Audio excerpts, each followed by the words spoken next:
This channel does not promote any violent, harmful, or illegal activities. All content provided by this channel is meant for an educational purpose only. TV9 বাংলায় স্বাগত। আপনাদের সঙ্গে রয়েছে আমি শর্মিষ্ঠা। সন্ধ্যে 6টা মানে সবার প্রথমে 6টা ব্রেকিং নিউজের দিকে নজর রাখবো, তারপর রাজ্যের অন্যান্য খবরের দিকে নজর।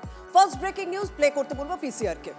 শুনানি শুরু 10 দিন পর ভিন রাজ্যে থাকা পরিযায়ী শ্রমিকদের জন্য নিয়ম শিথিল কমিশনের।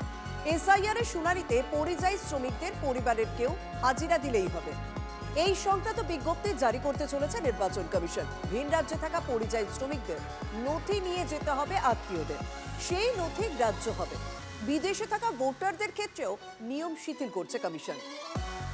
সেকেন্ড ব্রেকিং নিউজের দিকে নজর রাখবো। এসআইআর শুনানিতে হয়রানির দায় বিএলওদের ঘাড়ে চাপাতে চাইছে কমিশন।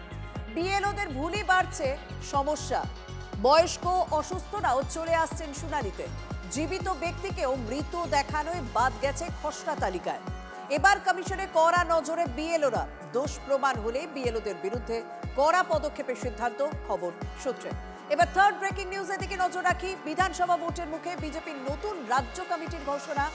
সভাপতি পদে শ্রমিক দায়িত্ব নেওয়ার পর 6 মাস পরে নতুন কমিটি গঠন করা হলো। দলের আদি 90 সদস্যদের মিশেলেই গঠিত হয়েছে এই রাজ্য কমিটি। সাধারণ সম্পাদক পদ থেকে সরলেন জগন্নাথ, অগ্নিমিত্রা, দীপক। তিনজনকেই করা হলো রাজ্য সহসভাপতি। ফোর্থ ব্রেকিং নিউজের দিকে নজর রাখবো। এগরা শহর তৃণমূলে গণ ইস্তফা।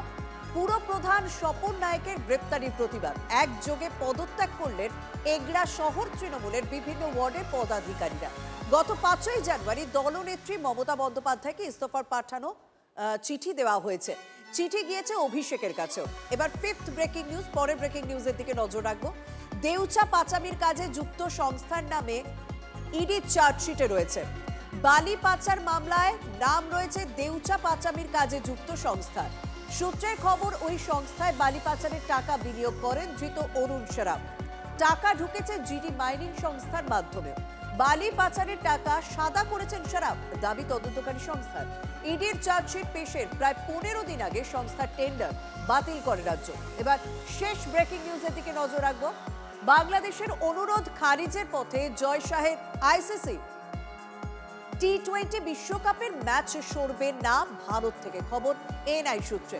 বিশ্বকাপের ম্যাচ খেলতে ভারতেই আসতে হবে বাংলাদেশিদের। প্যাচে পড়ে নিরাপত্তার দোহাই দিয়ে বিশ্বকাপের ম্যাচ ভারত থেকে সরানোর দাবি করে বিসিবি। ভারতের নিরাপত্তা নিয়ে কোনো সমস্যা নেই জানিয়ে দিয়েছে আইসিসি। টুর্নামেন্টের মাত্র 1 মাস বাকি থাকায় সূচি পরিবর্তন অসম্ভব। এই যুক্তিতেই বাংলাদেশের আবেদন নাকচ, খবরে এনআই সূত্রে। বিশ্বকাপ বয়কট করলে কড়া শাস্তির মুখে পড়বে বাংলাদেশ।